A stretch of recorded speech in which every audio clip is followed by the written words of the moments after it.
Frozen windows and dandelions. Like, it's not that hard to not have sex with someone. It's not that hard.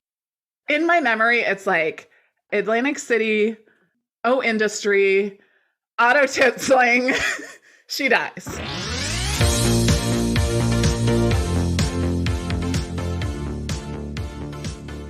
Hello, and welcome to season 3 of the Untitled Gen X podcast, a podcast dedicated to the pop culture that raised us.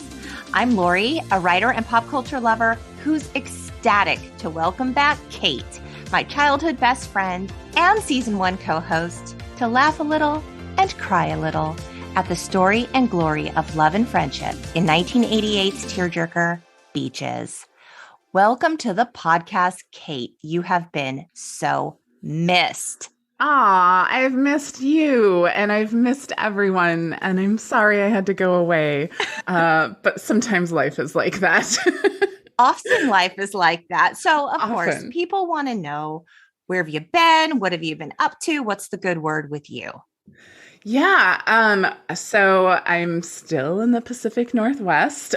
Towards the end of season 1, as you know, work was getting very hectic for me. I was struggling to keep up the pod and keep up with all the work things. And so work has continued to be very busy. And then I also, you may remember, I got a puppy. So we met Nova, I think, in the last episode of season 1. I think maybe. Okay. And so now she's a little over a year old, but she's very energetic. And so we were very lucky to be able to, in this crazy, crazy market, to be able to get a house with a backyard. So there's been a lot of moving, a lot of homeowner projects. You've been painting like you're nesting for Hillary's new baby in Beaches. Right. But like right. all the time. Yeah. Like it just feels like I'm never going to be done painting.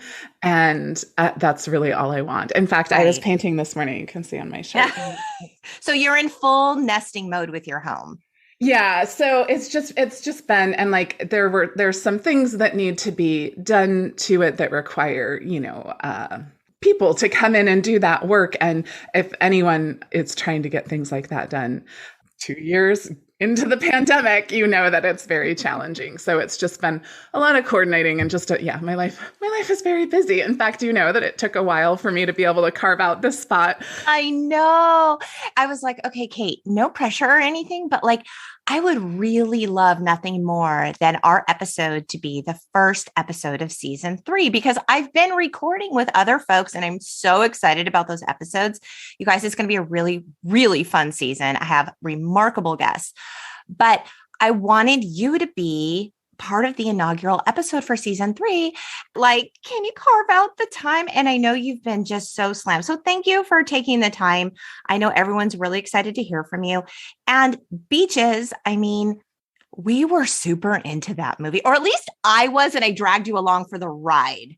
Yeah, no. So yeah, we were totally into it. And as I was watching it, I was like, why were 2 12-year-old girls so into this movie?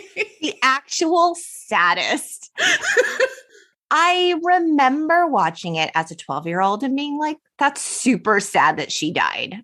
But I didn't really get how absolutely sad it was. I don't know that I cried the millions of times I saw this movie as a kid. And as an adult, even though I remembered so much of the dialogue, and not even the dialogue, so much of the way things were said, and yet I was moved to tears. And I was like, oh, because I'm older. I get it now. I don't.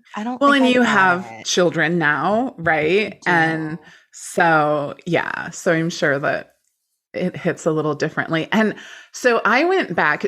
I feel like we saw this in the theater. Does that sound right to you? Yes. And then I promptly got it on home video, like as soon as it was available. And I had it on VHS.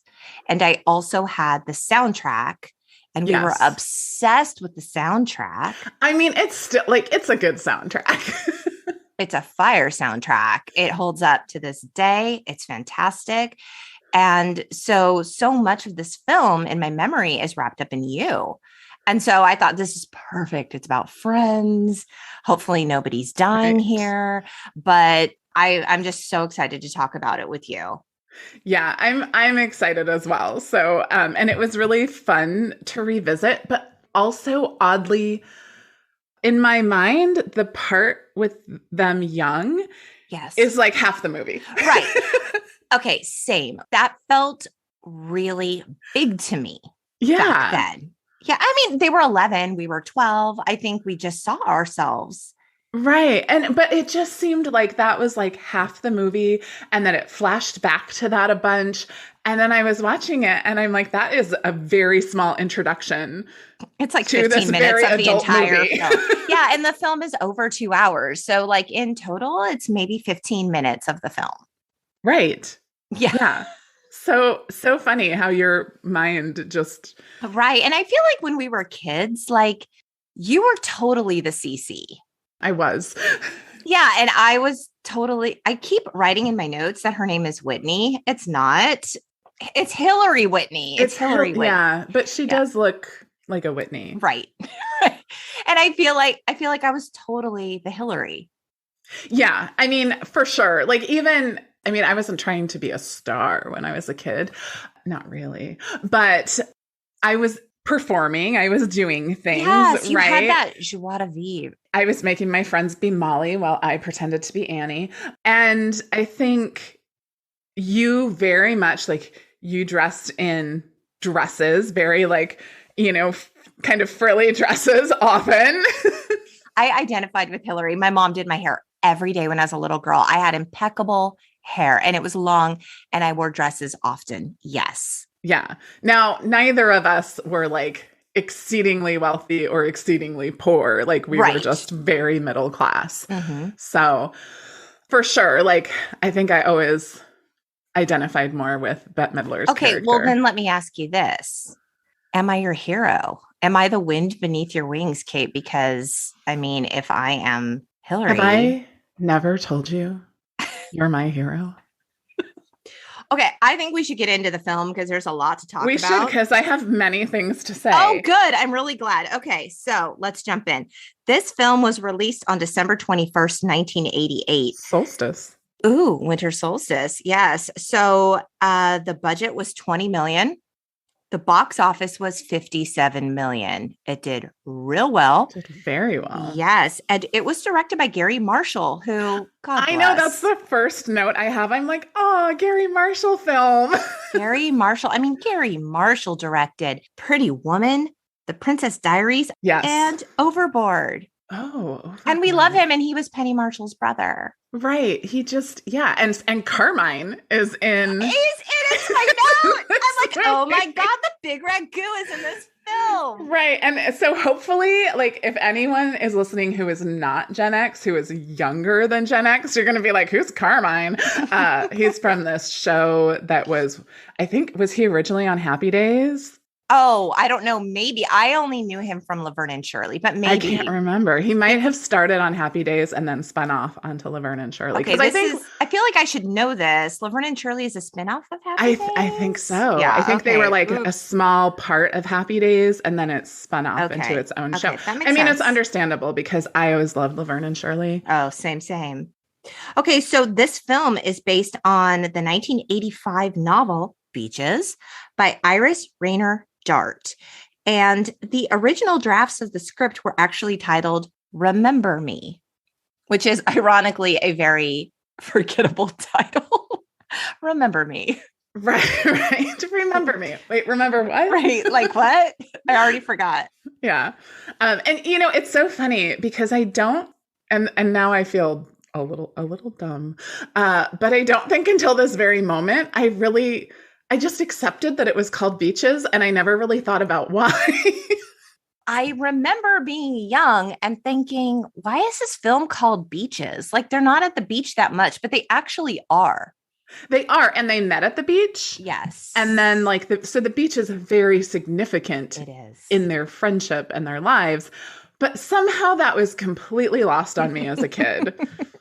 In my memory, it's like Atlantic City. Right.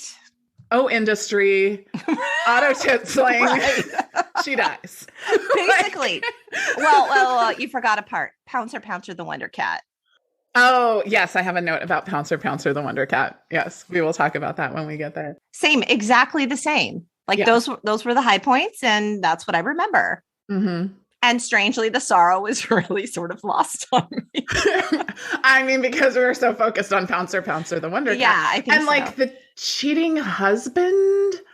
I mean, I must have known that that's what was going on. Kate, that's my robe. Friends, that's very insulting. Like, oh my God, it's the actual worst. I mean, so many things about that are terrible, but that she's in her robe. I know. Okay. I feel like we're getting... That's okay. You know what? We're just going with it. It's cool. It's fine. We're just excited to be here. Okay. So I have noticed that season 3, Lori, is much more fluid than season 1, Lori. I'm actually not.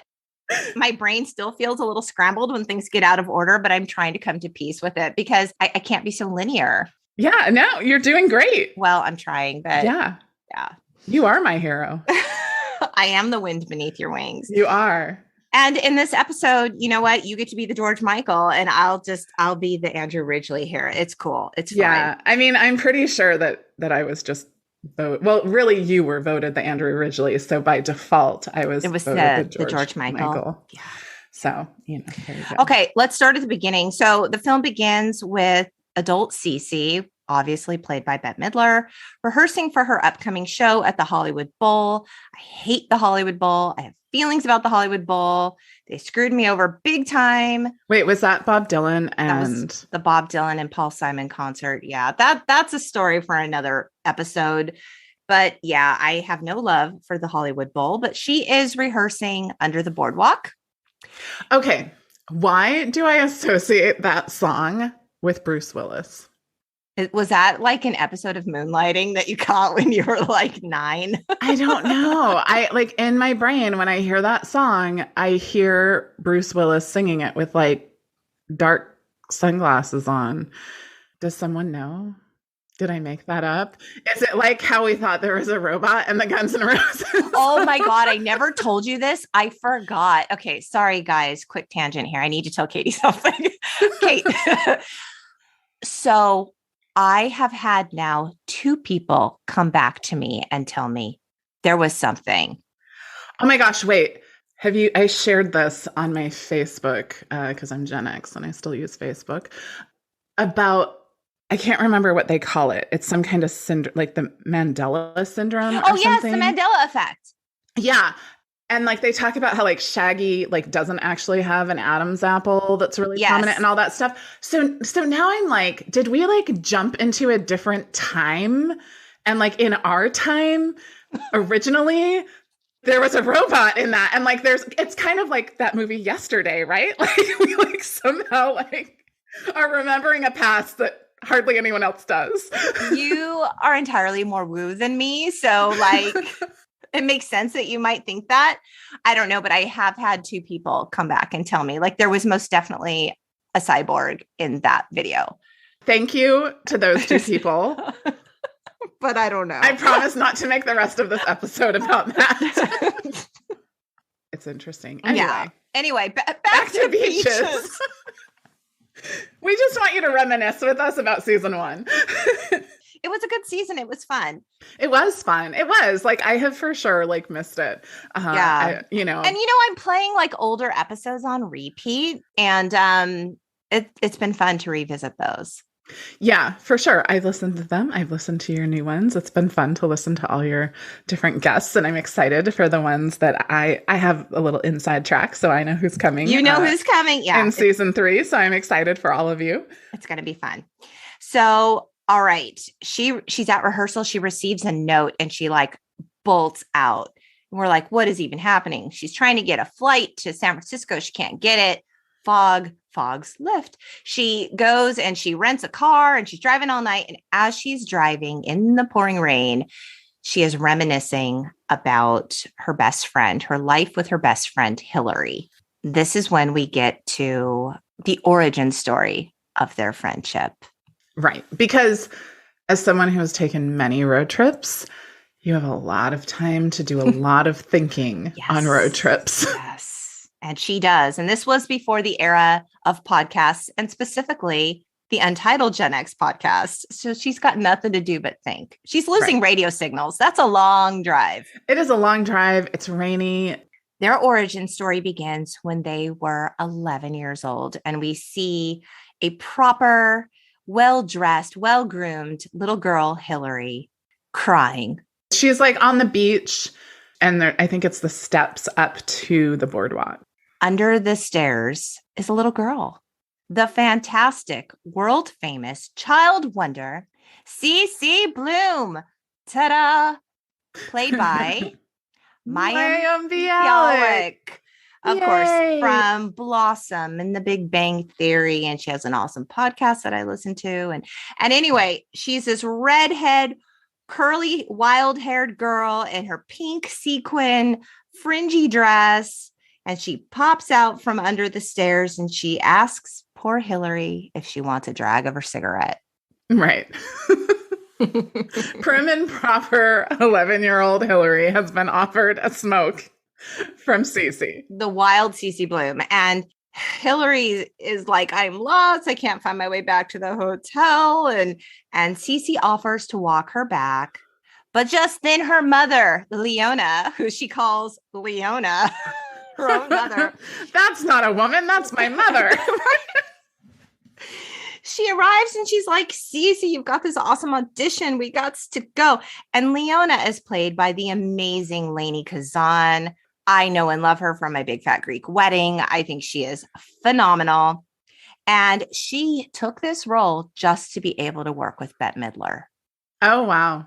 You know, she's only like 3 years older than Bette Midler, and she plays her mother. Yes. Yeah. So Hillary tags along to the audition because Cece's going to walk her back to her hotel after. And we see Cece perform The Glory of Love. And she is fantastic. But I will have you know that Mayim Bialik's singing voice was not used in the film.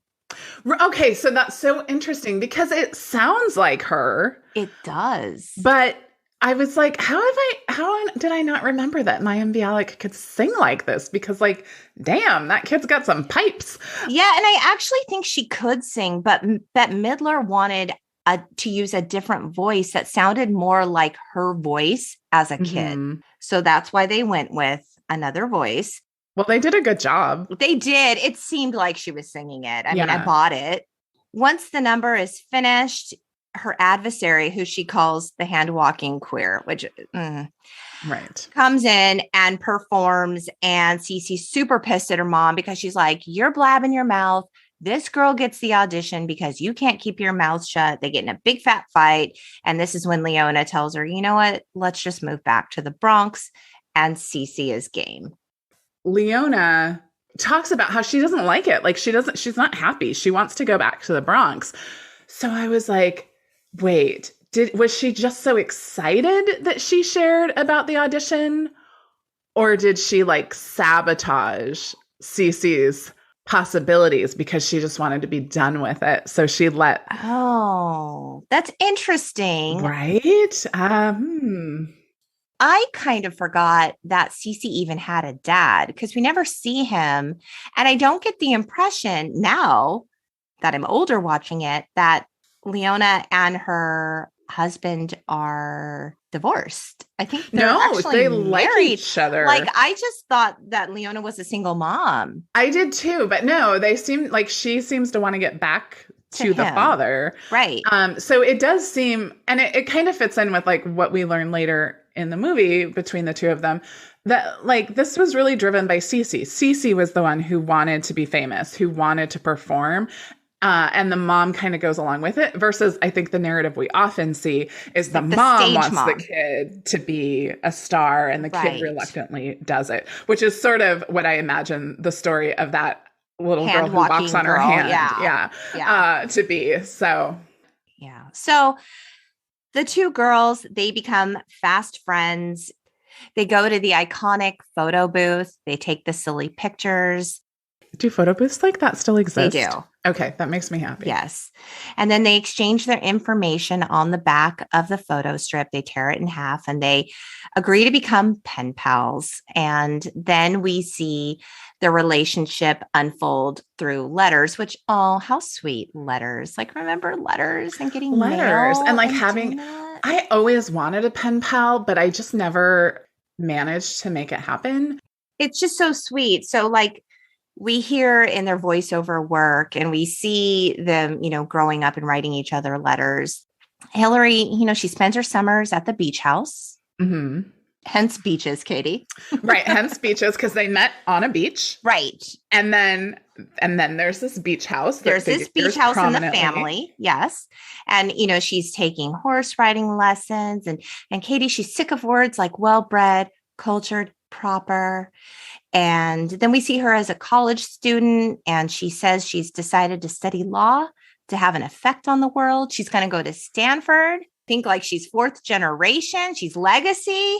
Right. And she's going there because it's co-ed. Right. Because she wants to be around wants to meet some boys. Yeah. Meanwhile, Cece is taking dance lessons in a basement. She hates her hair. She hates school. She likes singing lessons. And then as an adult, we learn that Leona moved to Miami. Cece's now on her own. She has a flat. She's got a can of mace and a subscription to Variety. So she is all set.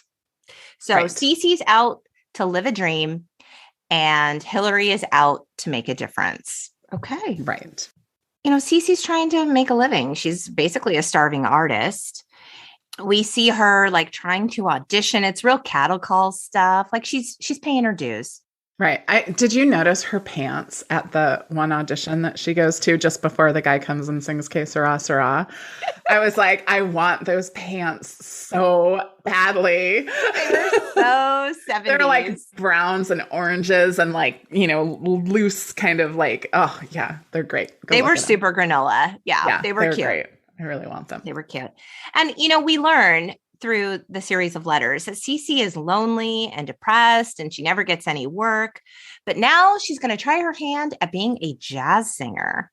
And this is when we get to see her perform I've Still Got My Health, which is such a cute number. And she's just, God, Bette Midler.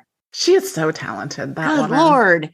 Yes. Like, it's astonishing, her level of talent. It is. Like, and she can sing in so many different styles. I know. Like, she's just... Yeah. Bette Midler. She's just so good. Like, I think the big movie for her that came after this one, one of them was For the Boys. Remember where she was like a 1940s, like a USO singer. Yes. Yeah.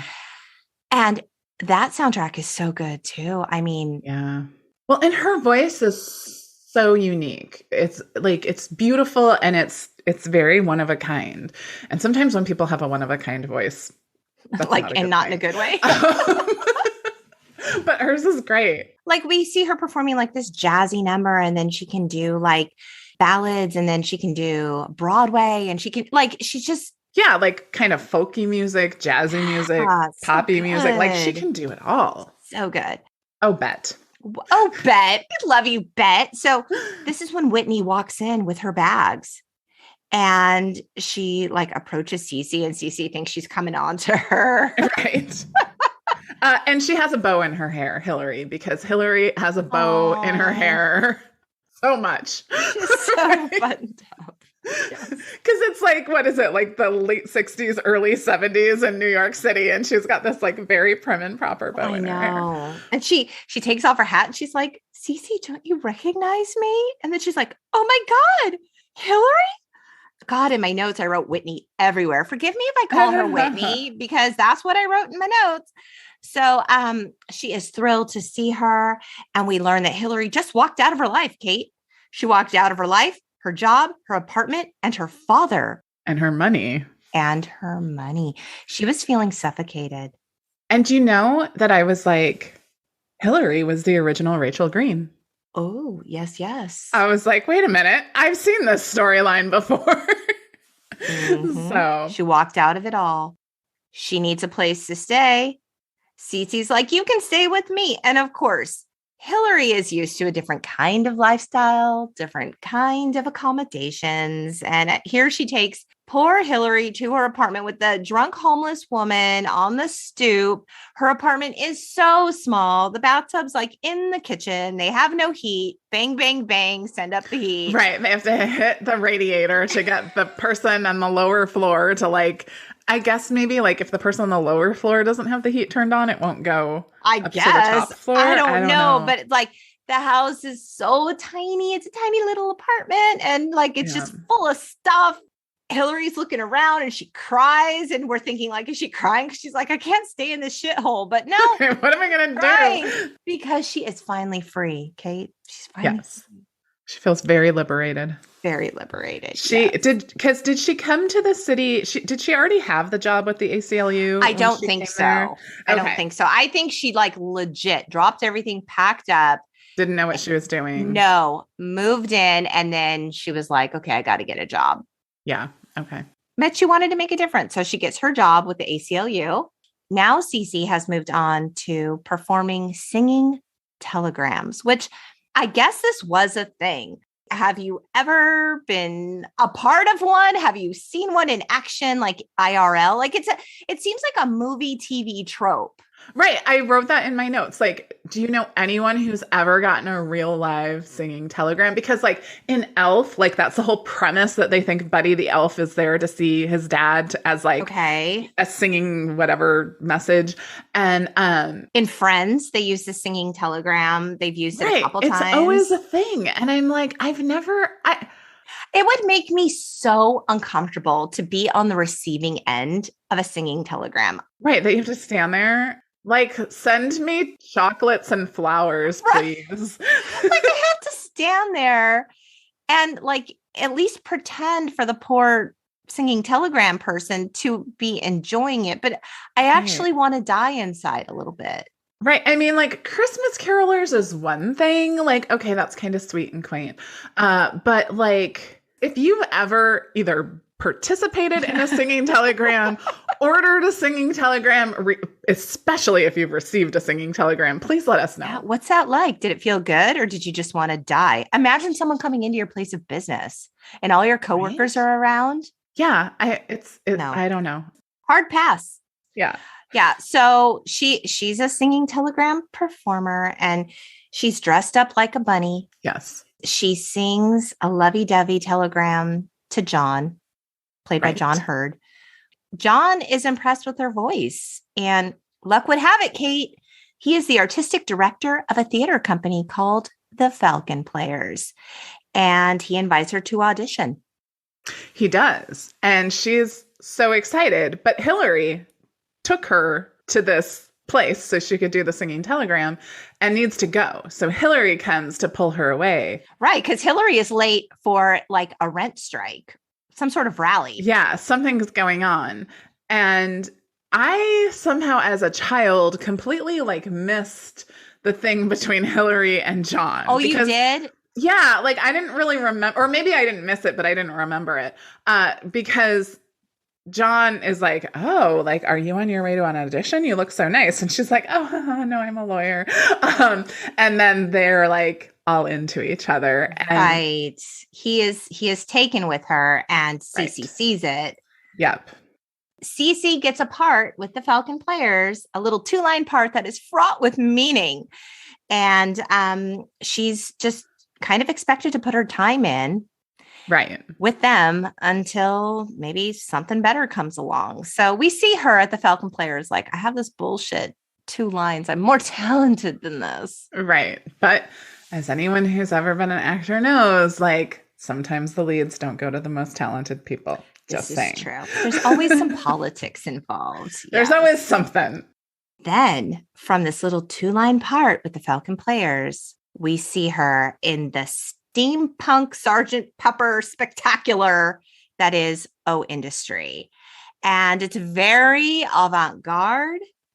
It scared me a lot when I was a kid. So this was so interesting to rewatch as an adult who has a degree in theater and enjoys theater. And because when I was a kid, I actually thought that play was meant to be like like, you know how on Friends, Joey's always in these like horrible plays Right. that they have to go watch? Oh, you thought this was like a terrible thing. I thought it was meant to be bad. Okay.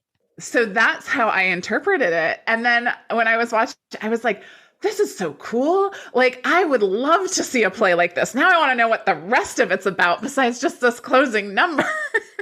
Right. And then of course it gets really good reviews, which I think just the oddness, it was so unlike anything I'd ever been exposed to. Absolutely. As a 12-year-old, whereas I have for sure seen productions now that like probably rival it in terms of how like avant-garde they are and things like that. So I have a really different perspective. So it was really fun to see it and then be like, oh yeah. And it was critically acclaimed by reviews, you know? Yeah. Yeah. And so I thought that those masks were just the scariest. Right? Oh, hers at the very end. Oh, hers is the worst. Oh, they were like so scary. And then they remove the masks and the music is so like, there's just so much steam. Then there are these faceless men. Right. And they take the masks off. Right. And I mean, kind of prescient, I have to say, about like the like way American workers are treated, you know? Yes, absolutely. And it was a commentary on that. Yeah. I remembered all the words. I'm like, industry, charity, faith. Oh. It's a good song. It's good. Like, I wish it was a whole play. Can somebody make the whole play? Because then they have the people when they come to do their curtain calls and like somebody has like a gas mask on. And I'm like, right. What happens in the rest of this play? It's good. But like, I remember the choreography of that number. And then with the very, masks, like, stilting, it was kind of like scary. Yeah, it was scary. It made me wildly uncomfortable, but now I'm like into it. I was super into it. But as a kid, I thought it was supposed to be like a bad. And you're like, this is the dumbest, weirdest thing I ever saw. Right. I was like, oh, like poor Cece. Like, this is all the parts she can get. Like, that's just so sad. And poor thing. And to think she's such a talent. Right. I thought it was meant to demonstrate how she just has to keep getting these like shit parts to like, you know. Right. And what's funny to me, and I might be jumping ahead just a little bit, but then, so what's that? Oh, Sizzle is what that Sizzle 76. Yes. And like that, so that's like a Broadway show. Right. But like that one seems almost more ridiculous than the avant-garde one, right? Like, yes. Anyway. Well, you know, Hillary's husband certainly thinks so. And for sure, I missed that the first time around. I didn't realize how he was like, this is so lowbrow. Right, when it's supposed to be fun, like, but it's on like Broadway. Spamalot, right? Like it's supposed to, okay. So anyway, at the what do they call that? The opening night cast party? Is that a cast party where you're waiting for the reviews? And I don't know. We always had our cast parties on closing night. Yeah, but, closing night. Okay, I don't know. Yeah. The opening night party. Hillary and John are hitting it off. And they go off to talk privately. And this upsets Cece. She's like, wait a minute. I like John. They only have eyes for each other. Like you said, the reviews came in. But they're good. They're positive. So, okay. But Cece's upset. She gets drunk. She does. She was a big hit. She was. That's exactly how she said it. I was a big hit. That's right. She comes home and she straight up asks Hillary, did you sleep with him? And Hillary's like, yes. And I feel sick about what I've done. And it showed a complete lack of character. And I promise never to see him again. And Cece gets over it like way faster than I would have. Thoughts on that? Well, I mean, Cece didn't really have a claim to him, you know? I know, but like these are two best friends and they tell each other everything, right? So Hillary had to have known how much Cece liked him. Even if there was nothing there, even if she had a connection with him, she could have said, hey, Cece, I know you really like him, but I feel like I have a connection with him. Like, I don't know. Yeah, I guess that's true. Like Cece opened her home to her. Yeah. He took her you make a good point. Yeah. Like, I guess I was thinking like they didn't really, I don't know. It's a tough one. But yeah, I mean, I don't actually think it is a tough one. Like, it's not that hard to not have sex with someone. It's not that hard. Okay. It's true.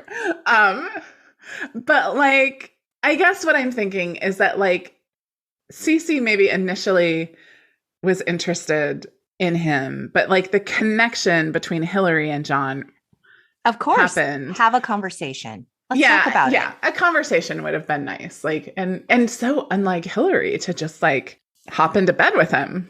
I think she surprised herself that she did it. Which I don't know that we need that kind of slut shaming, but like in 1988, that's how she felt about herself. And I know they drank champagne at the plaza, so you know.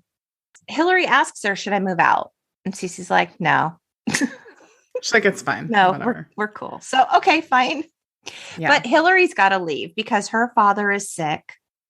And so she goes off and Cece's on her own. And this is when we find out through a series of letters that, you know, her father's not doing well. He's not improving and she's got to stay. And she meets a lawyer named Michael. He has good breeding, a good background, and a good body. So like, Kate, what more could you ask I mean, he just checks all the boxes. He really does. She ends up marrying him. Right. That like he was helping settle the estate and they fell in love and, you know, but maybe don't make major decisions like in the first year after you lose somebody really important in your life. Just a thought. I think that that's really sage advice. And I think that that's something that people say all the time, probably for good reason. But the fact of the matter is, I think when you're in grief, and you are just in such a low and dark place, like any light, any opportunity to feel better, like you're gonna take it. I feel like that's something that people do just for survival. Like I understand why people do it. Yeah, I mean, it's kind of that any port in a storm kind of idea, right? But like just try not to. Just if I mean, in terms of longevity, like, you know. Yeah, like if you're out there and you've experienced some significant loss recently and you're pondering like, I don't know, doing some like just even, I mean, things like don't cut your hair. I was just going to say, you know what? Cut those bangs. I don't care what anybody says. Cut them. Cut them. People say don't cut bangs when you're like after a breakup. Fuck that shit. Cut those bangs. Do it, girl. I don't know. It's like everyone who cuts bangs lives to regret it. I don't believe that that's true. I just like cut the tiniest little like wisp of bangs, like side bangs. I remember. And it didn't work out for me, but it was also like right before the pandemic hit. It was kind of chaos. It was not the time to have side bangs. Well, and two, you have much more of an emotional attachment to your hair than I have to mine. I had this conversation on Patreon in regard to the episode where Felicity cuts off all of her gorgeous hair with our mutual friend, Gwen. Yes. And we talked all about, you know, that emotional attachment to hair and what that could look like. Thing about bangs is like they're so hard to grow out. Once you just pin them back. It's fine. I know that I probably am not the popular opinion here. And I also know this literally has nothing to do with beaches. So we can move forward. Tangent. Sorry about that. Squirrel. Meanwhile, John thinks that Cece should really move away from the Falcon players. You know, like you're too talented for this. It's time to move on. And she soon offered a Broadway review called Sizzle. And she tells Hillary, it's in the worst possible taste. It's vulgar. It's gross. It's dirty. And you know what? It's going to make me a huge star. And Hillary thinks you're too talented for all of that, which I think is really easy to say when you're someone who comes from means. Yeah, I think that when you come from means, you can be like, you have options. You have many more options for sure. And so, but also, I mean, even though it's body, even though it's like all of these things, it's sort of in line with the larger than life personality that Cece has. Yes, it's so boisterous and outrageous and so on brand. Like it's hard to imagine anyone else filling that role quite as well. Right. So John and Cece start spending time together. Like he tells her, I missed you. I tried to call you, right? So he's like, where were you yesterday? I tried to call you all day. And right. And she's like, oh, my answering machine must not have been working because there was a time where if you were not in your house, people could not get a hold of you. Like, what? Those were the days. Yes, it's very true. So they start spending a lot of time together. And Cece tells Hillary in a letter, she's going to take the sizzle gig because she's going to be rich. And you know what? God bless. Right. And I mean, also, she's a performer. It's a Broadway show. Like, why in the world wouldn't you take it? Yes. Right. Cece and John continue their relationship, and she straight up just suggests that they get married. Like, hey. Okay. But so one morning they wake up together. Presumably they've had sex multiple times prior to this. And she's like, I thought that you said you loved me last night. Yeah. And he was like, huh? What? And she says, like, something is that just something you do? Or yeah.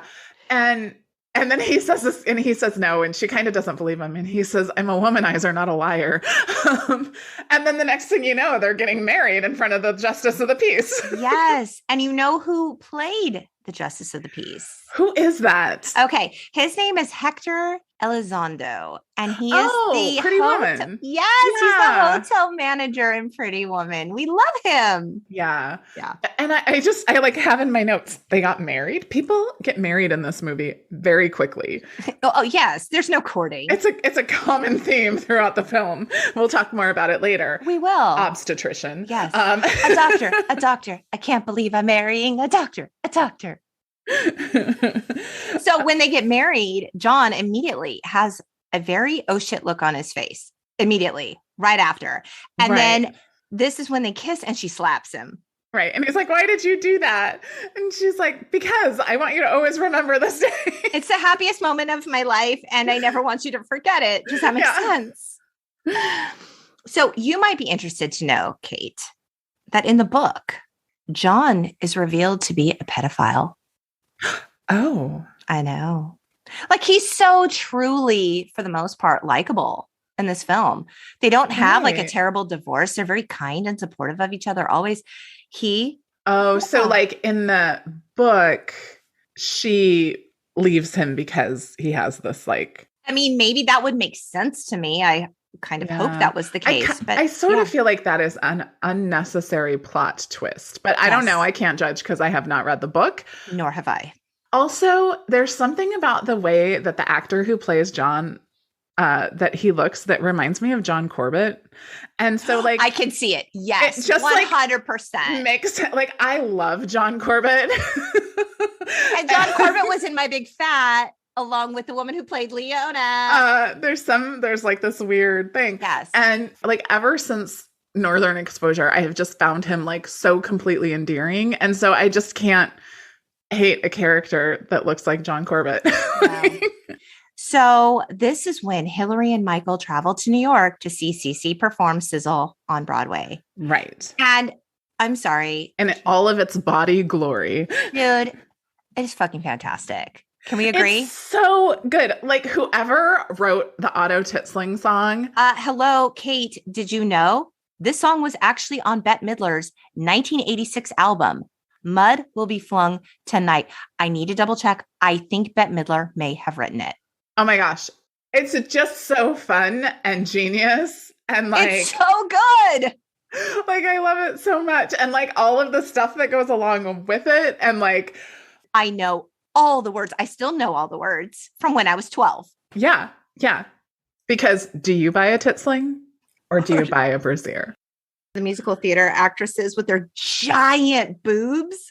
Right. It's hilarious. Right. Like when Aida is out there with like her, you know, and then like she gets them all supported and she's like, oh. Because let's face it, however you feel about bras, and if you are somebody who just likes to let the girls be free, I support you. But there is nothing like putting on a bra that like feels good, looks good. You can wear it for hours. Yeah. And you're just like, oh, yeah, my girls are happy right now. They are.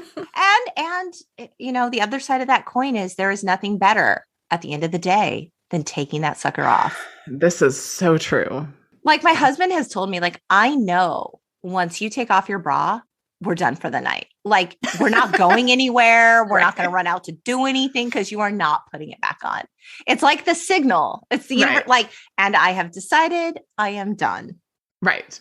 Yes, I'm done. I'm going to unhook it, do the magical pull through my sleeve thing. Which men seem to still be so fascinated by. It's like the science of that is more than their brains can handle. They just think it's amazing. They're like, how did you do that? That's because they struggle to just get it off, like in general. They have bad memories of being like, you know, young men being like, I can't get the bra. What is this contraption? Oh my Lord. Yes. So did you notice though, the villain, Philip de Brazier, he is dressed almost exactly like the peculiar purple pieman from Strawberry Shortcake. You know, now that you mention that, yes. It's like legit. Maybe I'll make a side-by-side for Instagram and post it because, yeah. Yeah. It's just like, it's apparently the look that says, I'm the villain. I'm the villain. I stole the tit sling and rebranded it the Brazier. And I don't exactly remember, even though I was a full Strawberry Shortcake stan, I don't really remember the purple pieman's deal. Was he out to like steal their recipes since? What did they do? Did he want to bake strawberry shortcake into a pie? Ew. Took a dark turn. I don't know. Like what was he trying to get or do or stop? Well, okay, so what were the other characters in Strawberry Shortcake? There was like apricot somebody, and there was orange marmalade, and I think he was just like like they were all the good sweets. And he was the bad sweet. The purple pie. I don't really remember. I need to go back. Yeah, he was the villain. I don't really know. So he looks like Philip de Brazier, or Philip de Brazier looks like him. Funny. So yeah. Of course, Hillary's husband finds this whole thing in super poor taste, like we said. He tells Hillary, like, look, quick dinner, then we got to get out. Like, he is not here in support of Hillary and her lifelong friendship with Cece. Right. It's very sus. It's something that needs to be examined. He's not really a pleasant person. Like, he like maybe checks all these like highfalutin boxes for Hillary, but like he's not really there for her. No, and he's kind of a snob. Like when they go, you know, he's fake. Like they go to their apartment, to Bet and John's apartment. Sorry, I'm Cece and John. Yeah, Cece and John's apartment. One and the same, yes. You know, and it's very like new money, right? It's like it's so new money. And then like those pictures of her, the 3 pictures in a row. Yeah, of her and like those really, really red walls. It's a lot with the gold. The eye. Yeah, it's not new money. Right. And he's like, oh, it's great. But you can tell that he's just like, yeah. They're clearly cut from different cloth. Yes. And you know, it's all glossy and stuff. And Cece's kind of acting like an asshole. I mean, let's call it for what it is. She's like, oh, what did you think of the show? What did you think of me? Like, right. Look at me. Look at what I have. Look at all the things. Aren't I fantastic? Like, it was a lot. Yeah, it was a lot. There was a lot going on. And so Cece, meanwhile, is just like jabbing Hillary with all kinds of like really crappy microaggressions about her decision to stop working. Exactly. Yeah. She's like, how do you keep busy? Like doing what? And like Hillary's telling her like, oh, well, I do this thing. I do that thing. Da-da-da-da-da. And it was like, none of it was good enough for Cece. There's just so much weird tension. They have clearly changed a lot. I feel like there is a time, and probably about this time in their lives, where you've sort of started to go in the direction that you're going to go in, right? Like you've kind of established where your life is headed, which isn't to say it couldn't change later, but it just kind of, that's the trajectory that you're on. And I think that you're sort of fiercely, like you want to be making the right decision. Yes. And so for you to feel better about the decision that you're making, you sort of have to make everyone else's decision like not as good as yours. And I think that's what's going on. And I think it's just a weird developmental, like adult developmental milestone, because I feel like much like Cece, I did not take a traditional path in life. And So I had to sometimes, I don't think I did it by like saying things to people, but sometimes in my mind, I had to sort of pep talk myself about like how my life was better than other people's because it made me feel more comfortable with the choices I'm making versus like now in my life, I'm just comfortable with the choices I'm making and I'm comfortable with the choices that other people make. And there's no sense of like, I have to defend where I'm at, you know, but I think that they're kind of going through that place in their life. And I think too, that when you're friends with someone for a really long time, I think it's easy to peg someone and think they're always going to be the person that you have known them to be. Okay. Right. And so sometimes in friendships, there's not a lot of room for evolution. And when someone begins to change, you start to resent it because it's like, you are the one thing I could count on to be this way and think this way and support me in this way.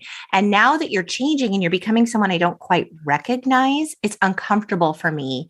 And so therefore, I mean, Cece's deciding to shit on it, but everyone processes that differently. But it is sort of strange when you think you know somebody so well and they're very, very close to then be like, I almost don't even know you anymore. You automatically kind of take it as a bad thing when it's not a bad thing. It's just different and you weren't maybe prepared for it. Do you understand what I'm saying? I do. And I think at a certain point in your life, your friends are kind of like your family, like your chosen family. And then people start to sort of build their own families and that dynamic changes. And I think when it first starts to happen and you're not the person building a family, it's very jarring and you feel kind of like, wait, this person doesn't care about me anymore. They're, you know, like their priorities have shifted. What happened? And it's just normal. It's just how life goes. But it is jarring at first. And you kind of feel like, what happened to my friend? Why are they all of a sudden like exhausted and, you know, like not wanting to go do stuff. And so, yeah, I think it's just a part of transitions that you go through when you know people for a really long time. And I mean, okay, so tensions are building between these two. And I will, in this case, I'm blaming Cece. She's being a total asshole. Okay. Yeah. She's being really, really terrible. And the next day, the ladies are at the department store and you know, Hillary reveals that she can't wait to have a baby. And Cece says she understands that. And Hillary's like, oh, really? You want a baby? I'm surprised you would ever consider motherhood because you're so obsessed with your career. And then Cece confronts Hillary about being a bitch since she got there, which I don't actually think Hillary was being a bitch. I think Hillary was made to be put on the defensive. Yeah. It starts getting loud and impolite and embarrassing in the department store. And Cece tells her, you tried to be an interesting person, but look at you now. You've reverted to type. You're nothing but a small-minded, tight-ass little snob these days. That's harsh. And then Hillary's like, how would a pretentious little climber like you know that? And then Cece, accuses her of being jealous. And Hillary's like, jealous of what? Your new money or your marriage of convenience? Oh, burn. Because, right? Although those who live in glass houses shouldn't throw stones because, like, she kind of had a marriage of convenience also. That's true. We see Hillary on the plane going home. And, you know, this was very interesting to me, though, because while I don't think that John and Cece have a great love between them. Mm-hmm. What they do have is a real friendship because she's crying to him about the state of things with Hillary. Right. Whereas Hillary gets up from her seat First on the class plane, seat. Goes to the bathroom to cry because she can't have this conversation with her husband. Right. Goes to the bathroom at the back of the plane. Right. Like not even the first class bathroom to cry. Right. And I think it just demonstrates like her life isn't all it's cracked up to be. No, right. Most certainly not. Although she can't wait to have a baby, which right. Baby's not going to fix anything. Let me tell you, never have a Band-Aid baby. Never. Yeah. Don't have a Band-Aid baby. Don't have an open relationship to fix your marriage. Like, never going to help. Don't do it. Never. Don't do it. So, okay. Cece, she's had some time. She's had some distance. She's trying to reach out to Hillary. She realizes she was shitty. she's trying to make it right. She continues to write Hillary. Her marriage to John is not going great. She needs a friend more than ever. And Hillary just keeps returning the letters to send her. It's really, really cold. I don't know. Thoughts on that? I don't think that I would return the letters to sender in that circumstance. Like, I might not open them or respond to them, but I think I would feel like, well, maybe at some point I'm going to calm down and then I can go back and read these and see what they say. Because like, also she doesn't know, like those letters could be just like attacking her more. You know what I mean? Okay, that's true too. But I do think the return to sender. Oh my God, why can't I say this? Return to sender. Return to sender. Although returning to center is also useful and helpful. Return to sender seems really kind of spiteful and mean. Yeah. And so this is when Cece gets a huge dose of reality from her mama, Leona. She travels to visit her in Miami in that bedazzled black leather dress on the beach, which looks so awkward. People are like, what is she doing? Who is that? They're like, that's Cece Bloom. That's Cece Bloom. And Cece tells her mom, John doesn't pay enough attention to me. I'm going to leave him. And Leona's like, you always wanted too much attention. You wear people out. And she reveals this is why she moved away. Like her mom left her because she couldn't give enough. Like she was just tired. Yeah. Like that was a rough scene for me to watch because like she's a lot for sure. I think particularly I have a fear of people telling me I'm too much. And so like, I was like, oh, this is like my worst fear comes true. But like, if your own mom can't tell you that, who can't? Like, I mean, she needed to hear it, Cate. She did. Like, it was, yeah. And I mean, I like to think that I'm not quite as overwhelming as Cece Bloom, but that was some tough love there. And her mom told her, you shouldn't leave someone for not paying enough attention to you because sooner or later, you're going to have to leave everybody. Ooh. That was some tough news, but not inaccurate. No. So Cece, comes back. We learn Cece comes back to New York. This is when John tells Cece, like, look, Cece, I was never interested in the big time. I want to stay with my theater company. I'm happy here. And they part in the most civil and adult and kind way. I was like, this is so like evolved. This is so mature.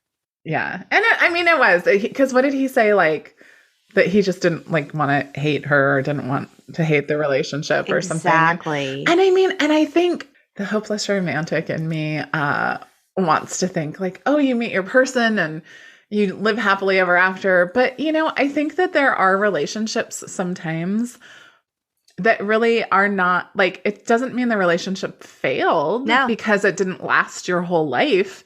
It just, some relationships like serve a purpose for the time that they're happening and then they end. And that doesn't mean that anybody did anything bad or that it should have never happened. Mm-hmm. Or that they don't still love and support each other. Right. That you can, and I have known some people, I've dated some men who had amazing relationships with their ex and we're like, oh, we were like, our relationship has gotten so much better since we got divorced. Because they just weren't a good fit to be partners. Right. So meanwhile, at the beach house, we're back to the beach house. Yes. Beaches. Hillary gets pregnant by the fire with her asshole husband. Oh yeah. I forgot that like milestone happened. You know what's in the background?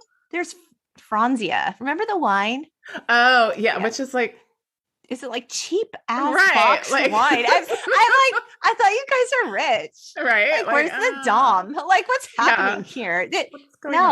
No. So yeah. And I think we also kind of get a hint in that scene that things aren't great between them because she's like, oh, like we're so great when we're here. Like when we're away from life, we're great. But then he has to go the next morning. No, he gets up from the fire where they just made the baby. And he's like, okay, I'm leaving. Gots to go. He leaves her there. Yeah. He had to go back and later to work. We know why. So Hillary returns home sooner than expected. And even on the drive up the driveway, because it got rained out at the beach, their staff is looking at her like, oh shit, because they know her They're asshole like, this is bad. has the lady in her own robe eating breakfast at the table. Yeah. Cece's career is not going so well. She's on set on a movie. She punches a movie director. Things are going shitty. She's continuing to write Hillary. No reply. Yeah. Then Hillary finds out that Cece is performing in San Francisco at the Pink Palm, which is really a janky nightclub that, quote, looks like a flamingo threw up in here. Such a great line. And so accurate. Yes, it is so accurate. And so Hillary decides to go pay her a visit. So Hillary walks in and we see Cece in that horrible, bedazzled, cold shoulder denim shirt. Oh God, it's so 80s. Yeah. Oh yeah. Oh yeah. Do you remember? It's not good. It now. It's not good. And she's super cold to Hillary. She's pissed. Yeah. Cece's like, you took away our friendship without even discussing it with me, which she did. She said, in regard to their friendship, I trusted it. I believed in it, but you didn't. And now it's gone. I don't forgive you. Yeah, it's that was a rough part for sure. And I think that of the two of them, Hillary was pretty cold, right? And she kind of only reaches out to her best friend when the rest of her life crumbles. Do you think this is why she reaches out to someone? Right. Yeah. I think because that now she needs a friend. Now I don't have anybody. Oh. My world has crumbled. My husband, it seems her husband left her for this other woman, married this other woman, right? The husband's just gone. Right. Although clearly she got a good settlement because she got the house. And so she's pregnant. She has no one. And, her parents have died. Her Aunt Vesta apparently is still somewhere. Oh, yeah. But, so she needs support. So she goes to Cece, which is understandable, right? But it's also understandable that Cece would be like, great. You weren't there for me when I needed you. But similarly to when Hillary slept with John, Cece does get over it fairly quickly in that scene when she learns that she's pregnant. She does. Hillary does say, I was jealous. She said, you did everything you said you were going to do. Everything. And your talent, this incredible talent. I can't even yodel. Yodeling is actually really hard. Oh my God, right? And Cece's like, what's yodeling got to do with it? She admits that she's always been envious of Hillary. She's got beauty. She's so smart. This is when Cece says, Hillary, you got so fat. Right. And Hillary's like, I'm not fat. I'm having a baby. Right. But does she also say, I'm 3 months pregnant? I think know. She says, I'm not fat. I'm 3 months pregnant. And I'm like, you're like, that's nothing, sister. Most people aren't. You don't show. Yeah. Not really. Not really. Unless it's your second and then you do show pretty early. But yeah. Right. It's her first. Yeah. It was just funny. I was like, huh. So Hillary reveals she's going to, her husband left, she's going to raise her baby as a single mother. And Cece thinks it's absolutely wonderful. And this is when we get the song Baby Mine. Beautiful, beautiful, set to the baby nesting montage, which everybody loves a montage. Right. Painting the nursery. Buying the stuff. Yeah. And really, if you think about it, this is sort of, she tried to do it when she was younger, but this is really where Hillary kind of decides to be her own person, yes. Right? She kind of does this thing that now seems super common, right? People have babies in all sorts of different circumstances. But then, particularly for somebody who was so of a certain type of society, that was just not done. You're right. And so she decides to be really courageous and stand on her own. So this is a real turning point in Hillary's character development. Yeah. Yes, yeah. I would agree. Yeah. So Cece meets Hillary's OB, who knows Cece Bloom, thinks the world of her. Right. Who is conveniently divorced. Right. He's conveniently divorced. They go on a date and she tells him she'd give it all up if she met the right guy. Like she's all talking motherhood with him. Right. Like, I'm going to leave this glossy, because her career's not going well. She's willing to leave it all behind to be a doctor's wife, and be a mom. Right. Like, and I don't see Cece Bloom in that role. Not that she couldn't do it, but like just giving it all up. She needs too much. She needs too much attention to give it all up. Yeah. And I think she's just drunk on Hillary's pending baby. Right. And I think she's kind of trying to imagine a different life. And she's probably maybe a little lost in her own life. And, and here's this doctor who's giving her a lot of attention. Oh, yeah. Thinks she's amazing. And yeah. Whoa. All of a sudden, they're going to get married. They're engaged. Okay. Keep in mind, the baby hasn't been born yet. Let's say she was 3 months pregnant. Less than 6 months have gone by. Oh, yeah. Way less than 6 months. Yeah, totally. So they're engaged now. And then she gets a call for the part of a lifetime to revive her career. And she packs up and she's got to leave because she's got this part. And basically, she's leaving Hillary to clean up her freaking mess with the doctor. She's like, I can't face him. Exactly. And we learn it's not just Hillary's doctor. He's also her friend. Right. It's horrible. That's like breaking up with somebody with a Post-it note. Right. Actually, a Post-it note would have been more personal. Awful. And so Cece arrives at John's theater. And so he's the one reunited. Who wanted her. Yeah. Yeah. Not romantically, just as friends. As friends. Now Hillary's in labor. And she's there to be with Hillary while she's in labor, and she sees the doctor. And guess what, Katie? He's already engaged to somebody else. No. He's married. Oh, he's married? I wrote he's already engaged. No, he's married. Oh, she's like, I heard you got married. And I'm like, so wait, he was going to marry her. And now that ended. He was heartbroken, but he's already married. And this baby still it's like just now being born. Girl, any port in the storm. Seriously, like, right? That doctor wanted to be married. He was the marrying kind. Yes. Clearly. So, of course, Hillary's in labor, but everything always has to be about Cece. Cece passes out, gets all the attention. Oh my God. Yeah, Cece. Yeah. So there she is, just trying to have a baby by herself. Crazy. So Hillary has a daughter named Victoria Cecilia. So she named the middle name after Cece. That's lovely. Yes. So Hillary's a single mom, right? Like, It's a tough job. It's a really tough job. She's often breathless and tired. And she's working a lot. And she ends up collapsing in the courthouse. And she's diagnosed with viral cardiomyopathy, which is basically a virus in her heart. And this is when I Think It's Gonna Rain Today plays.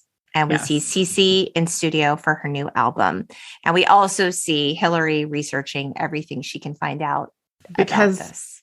In the 80s, you had to go to the library and get a bunch of medical textbooks to look up your condition. There was no WebMD. No. There was no Dr. Google. There was just a pile. And you had to like ask the librarian because she's a lawyer, but what does she know about finding medical books? Exactly. And she did what Hillary does best, right? Like she takes the really cerebral approach to everything. Like, I'm going to find out everything I can about this. And, I Think It's Gonna Rain Today. This was a song that I often sung wrong. The lyrics. Yes. Lori made up, which is so interesting because like you're a big Elton John fan. Huge. And if there is an artist that like one might sing the wrong words to, it might be Elton John. Perhaps. Because sometimes, but you don't seem to have that issue with Elton John. But this song, I believe that your rendition, so the actual rendition is broken windows and empty hallways, right? Yes. Which this makes sense, right? There's sort of a sense of like loneliness and abandonment and that sort of thing. Lori's version was frozen windows and inexplicably dandelions. Which? Frozen windows and dandelions. Okay, wait. I feel the need to explain this. So windows can be frozen. Like that could. I have had frozen windows. But correct me if I'm wrong.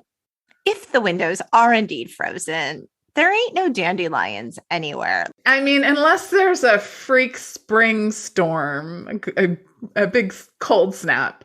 And in my brain, because that's how you always sung it, I always pictured like this hallway, like this dingy hallway with like a brown painted window frame. And in my dream, that for whatever reason, the frozen window was actually broken. Like it was like cold air, not dream in my mind, cold air, like flowing through it. And then like a pot of dandelions, like planted on the table under the window that were like wilting because they were dying from the cold. I mean, so that's some powerful imagery, right? But not actually what the song says. No, and I sang it that way for a long time. I guess the lyrics were not in the liner notes. This is what I'm thinking. It's very moody. It's very sad. It's actually a really lovely song. It is. It is. If you need to be in your feelings for a time, that's perhaps looking out of a frozen window. Yeah.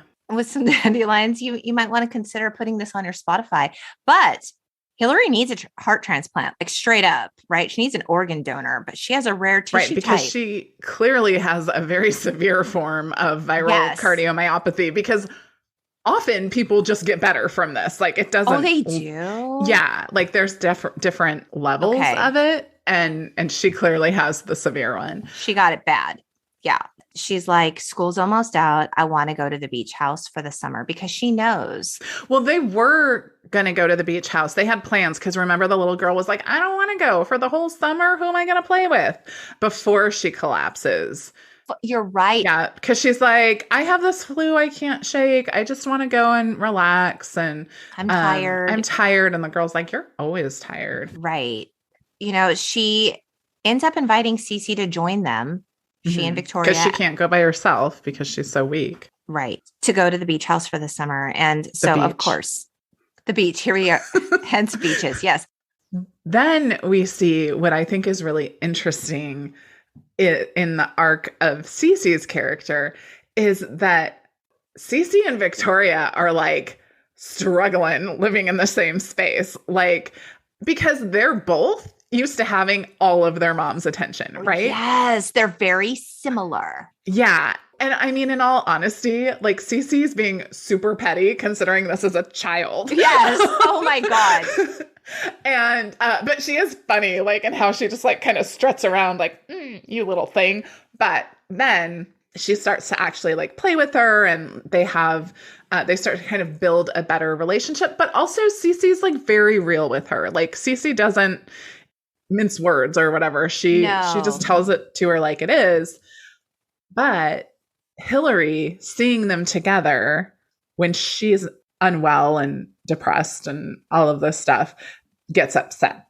She does. And there's this really beautiful moment where she is inside and she's watching them through the window, and they're together and they're having fun, and she's smiling because it gives her joy to see both of them happy. And then her face changes, and it's like, wow. Because imagine like how absolutely heartbreaking and bittersweet at the same time to see this beautiful relationship unfolding and developing, and yet knowing my time is limited. Like it's very, very sad. It's very sad. Is. And there's also, so then they have a little bit of an argument about it, because Cece's like, get out of your pajamas. Like, you're not dead yet, And I think it's in this scene towards the end of it. And she says something like, I know everything there is to know about you, and I have a very long memory. Yes. And Hillary said, and after she leaves, Hillary says, I'm counting on it. I'm counting on it. Exactly. You nailed it. Hillary and Victoria return home. Cece goes to perform at the Hollywood Bowl, and Victoria is going to come and spend some time with her. I'm going to a Cece Bloom concert, is what she says. So Hillary and Victoria are home preparing for her to go, and Hillary collapses, and Victoria discovers her mom and starts begging for her to get up, and she's screaming, and oh my God.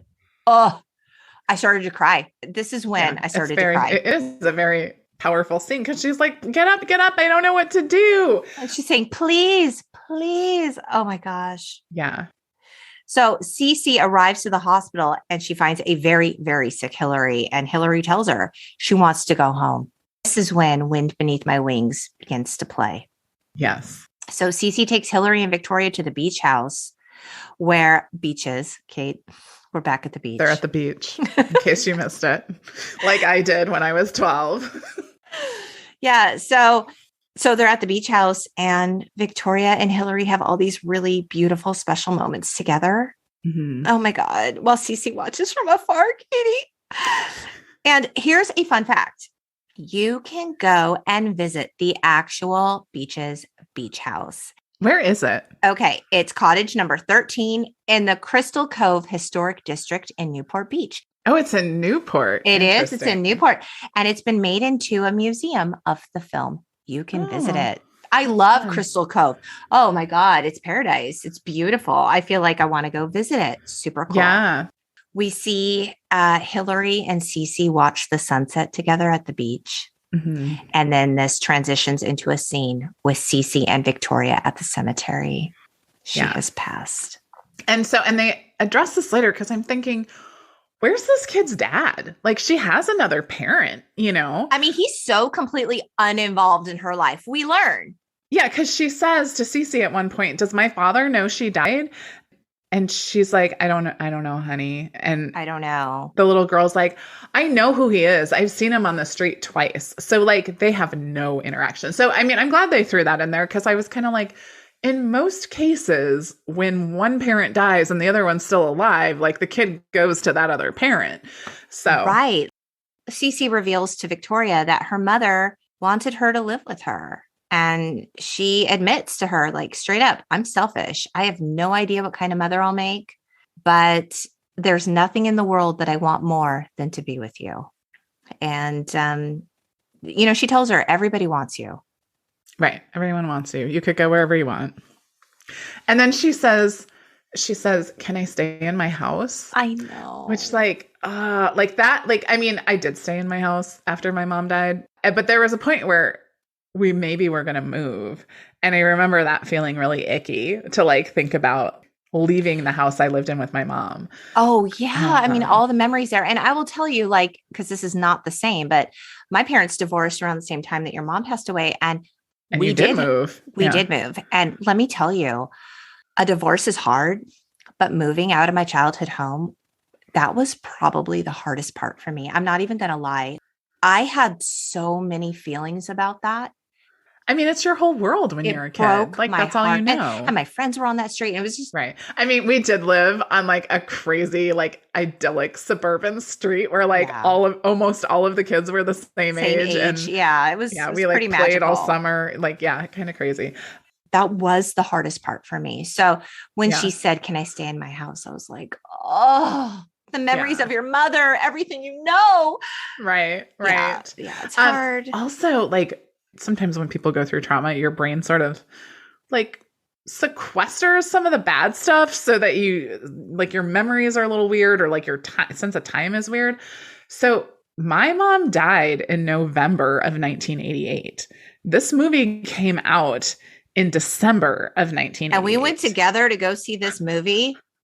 And like, what? I don't I mean, but again, like my memories of that time in my life are not spectacular. Like it's a credit to this movie that I remember as much of it as I do. I don't remember like feeling that, like feeling Victoria's pain when she just lost her mother. No, I think what I remember, like this is also a weird thing that people's brains do. I think I remember being like, oh, poor thing. She was so young, because I was 12 and she was 11. Right. But I also remember at one point in high school, so this would have been a few years later, one of the girls that we went to school with, her mom died. I can't remember. I feel like it was like unexpected. And I remember being like, oh my gosh, that poor girl. That's so terrible. I feel so awful for her. And somebody was like, what? Like, who, what? Like your mom passed away too. Yeah. So like there was this sort of weird like sense of like dissociation or something from the fact that like I too had suffered that sort of loss. Right. But it is weird that it came out so close and it had so many parallels. Yes. So yeah, and just interesting timing and interesting that I'd be like, yeah, let's go see this movie and let's watch it a bunch of times. Yeah, I really like it. Maybe there's some sort of catharsis from the movie. No. So Victoria agrees to live with her. Yeah, because she can bring her cat. She can bring Pouncer Pouncer, the Wonder Cat. Yes. So there's a scene in the movie where Victoria is on her very sprawling front lawn of her very fancy house.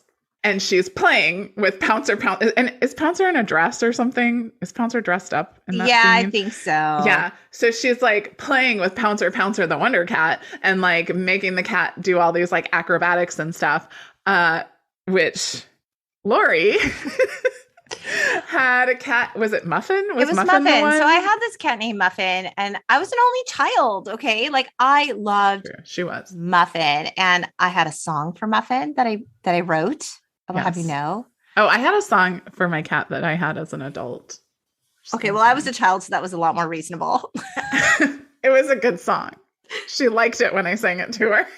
I had a song for Muffin. I used to like kind of dress Muffin. I used to make Muffin paper crowns very often. Oh yeah, you did make Polaroid paper crowns. Pictures. Yeah, and you also made her do like somersaults and things. Like you were like, look at Muffin learned a new trick. Like this poor cat was like, wah. I did, but Muffin was chill. Muffin rolled with it. And I was never like, I never harmed.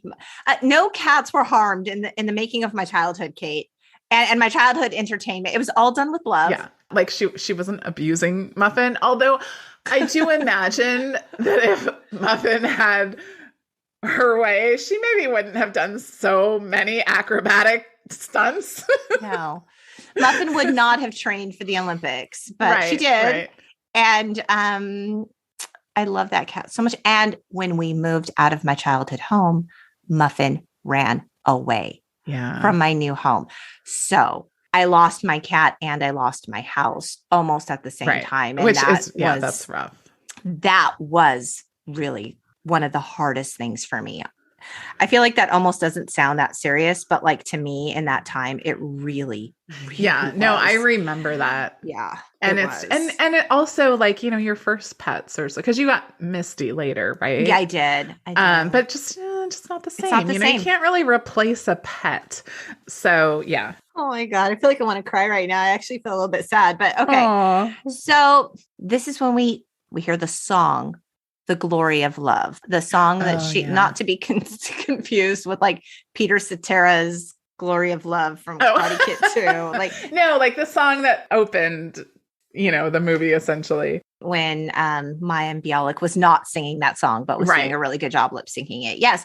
So that song begins to play and we transition to Cece performing the song in concert as Victoria watches off stage. And after the show, Cece and Victoria leave hand in hand while Cece begins telling her about the first time she met her mother. And then we hear Cece and Hillary, as children, say, "Be sure to keep in touch, Cece, okay?" And then Cece says, "Well, sure, we're friends, aren't we?" And the film ends with the scenes of the young kids taking pictures in the photo booth. Yeah. Oh. You know, Wind Beneath My Wings made it to #1 on the Billboard Hot 100 charts, and it won Grammys for like Record of the Year and Song of the Year in 1990. So yeah, it did very well. And the film was actually also nominated for an Academy Award for Best Art Direction. Interesting. This is very interesting. The producers had plans on making a sequel to the film. Okay, based on the 1991 sequel to the novel called Beaches 2, I'll Be There. And in the book, I was reading a review from Publishers Weekly. This is apparently what happens. I will have you know. So it begins right where Beaches, the book/film, left off. And for the next 7 years, the two, Cece and Victoria, who in the book is named Nina, by the way, the two create a marriage of opposites. Cece adopts mothering with her usual gaudy vitality as Nina, or Victoria, tries to overcome her revulsion for Cece's disorderly lifestyle, which includes workaholic compulsions, affairs with unstable men, and career ups and downs.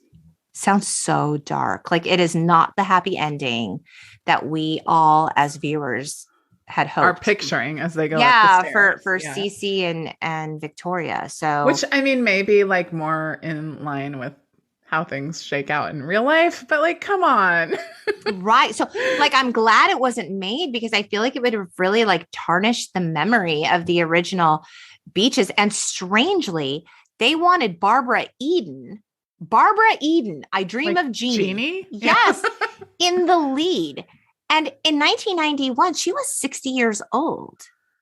Yeah, that's so strange. Yeah, I don't understand. So it didn't happen, which yay. So there's also a reboot.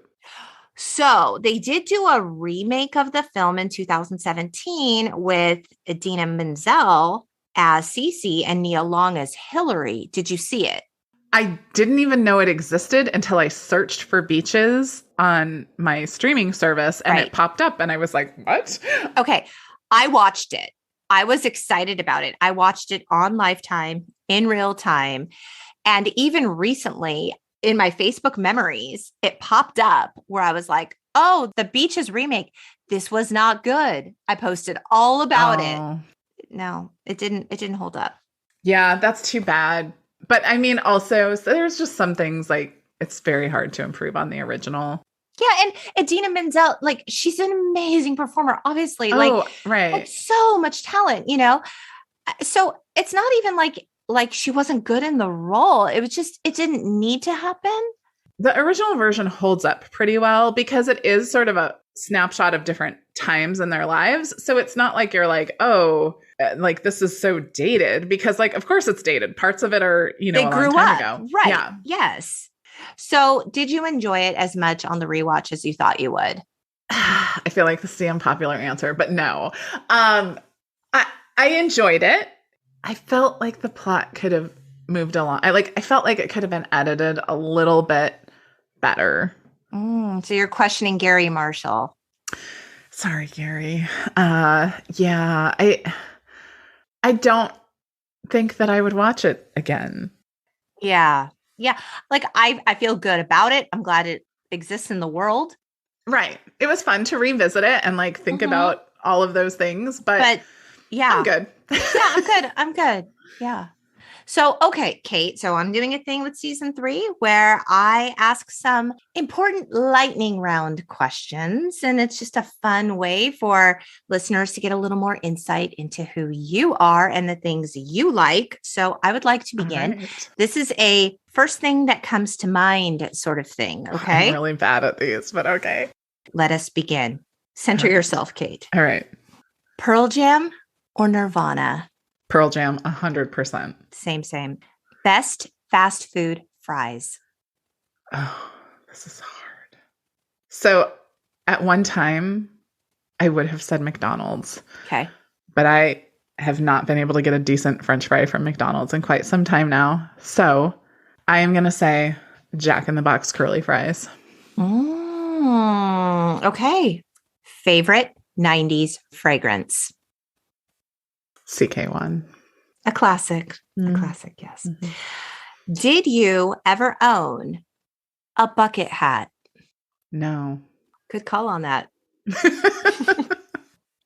I already know the answer to this, but I'm going to ask it anyway. We've actually done an episode on this, but here we go. Brandon or Dylan? Dylan. Yeah, I know. Yeah, and okay, because you were a Felicity fan, Ben or Noel? Noel. Okay, Ben's the bad boy. Why did you choose Noel? Yeah, it's very against type for me, isn't it? It is. Okay. We've talked about this also. What was your first car? Oh, wait. Can I answer this? Because I feel like it's like my security question. Oh, no. Okay, you can do a hard pass. I think we've talked about it in the Can't Buy Me Love episode. It was a Honda. Okay, it was a Honda. Fair enough. Were you a latchkey kid? Some of the time. Like my mom was a stay-at-home mom for large portions of my childhood. she was also in school for large portions of my childhood. She got her bachelor's and her master's degree while I was a kid. So there were times that I was like, for sure, like I can remember waiting outside of school when my brother would like have to come get me. Like he was in middle school and he had to come get me at the elementary school, and then we'd walk home together. And there were a couple times where he just didn't come. Oh, Pat. Everyone knows Pat. Friend of the pod, Pat. Yeah. Yes. Oh, right. You guys know Pat. And like, I don't know what happened in those scenarios. Like, did he go to a friend's house after school? I don't know. So, okay. Well, this is related to that. What was your after school snack of choice? Food was a weird thing in my house. So we didn't have, we did not have the good food that was at Lori's house. Yeah. But we had a lot of junk. So like the like treat that we had at my house was a tiger milk bar. Oh, okay. That was like our version of a candy bar. Okay. Film that traumatized you most as a child. Oh, yeah. Okay. Like I'm still a little traumatized by this movie, and we definitely need to revisit this at some point on the pod. I know you have very strong feelings about it. This is aside from the electric grandmother. Oh yeah. No, the electric grandmother was like endearing and lovely compared to this movie, which was, I believe, a Disney movie called Watchers in the Woods. Mm-hmm. Still gives me like Cate still has scars. We talk about it often. Yes. Yeah. Like, how is this a kid's movie? Okay. We'll save that for another episode. First concert. Bon Jovi Skid Row. Because I'm cool like that. We talked about this in the Skid Row episode. Yeah. Yeah. No New Kids on the Block. Okay. This takes us to my first concert. What is your favorite Elton John song? Gosh, what is my favorite? I've never really spent a lot of time thinking about this. Well, that's a shame. I spend a lot of time thinking about this question. Okay, I'm also notoriously bad at knowing the titles to songs, even of people that I really love. Okay. But like, is it my song? Your song. Your song. Yes, which is my wedding song. Yes. Oh, look at that. Yes. It's beautiful, right? Oh, totally. It's simple. It's beautiful. It's heartfelt. Yeah, that's a good answer. I mean, yeah, he has a lot of really good songs, but but that one's just quite poetic. Well, Cate, thank you so much for coming back, for joining me to cover Beaches. Yes. I would love to have you back again. There are so many movies and albums and music videos from our childhood that we experienced together that it's just so fun to revisit with you. And so come back, join my Patreon, come back. We can do an episode there on some iconic TV. Yes, you guys, I've been looking forward to this day with Cate for so long. I know. It's been fun. It's been really fun to be back. And I wish that my life was more conducive to doing it more often. But I love that people are still listening. And like, I hope that this is a little fun rewind to season 1. We're kicking it back. Right. And like, I will be back. But in the meantime, you get to hear from some like really awesome other people and get their perspectives, because I mean, let's face it, like Cece, I can sometimes like take the spotlight. And I'm sure that I will be back for more episodes. And maybe we'll do a Patreon, and you can get some special content over there. Yeah. I know that you joined my Patreon. I appreciate it. And I know that you're having fun over there. You also have one with Kenny, right? Kenny did. I do. We did a Different Strokes episode on the Bicycle Man. You guys check out the Patreon. It's patreon.com/the Untitled Gen X podcast. And you can help support the pod and get exclusive content there. And it's super easy. I had never done Patreon before, so I was like, this feels like it's going to be complicated. It's not. They like send you updates right to your email, and you can click on it. Like super easy. You don't have to do a whole lot of stuff. Oh, cool. Yeah. So I highly recommend it. Great. Thank you, Cate. And you guys, GEN-XERS, thank you so much for joining me on the first episode of season 3. Hit that subscribe button and keep coming back week after week, because I have some good stuff coming. Like, I don't mean to brag, but I mean to brag. I'm just the beginning. It's really good, right? Right? She's just the beginning. So let's see here. You can find us on the web at the Untitled Gen X podcast. And as always, we hope you keep in touch, beautiful people. Bye. Bye.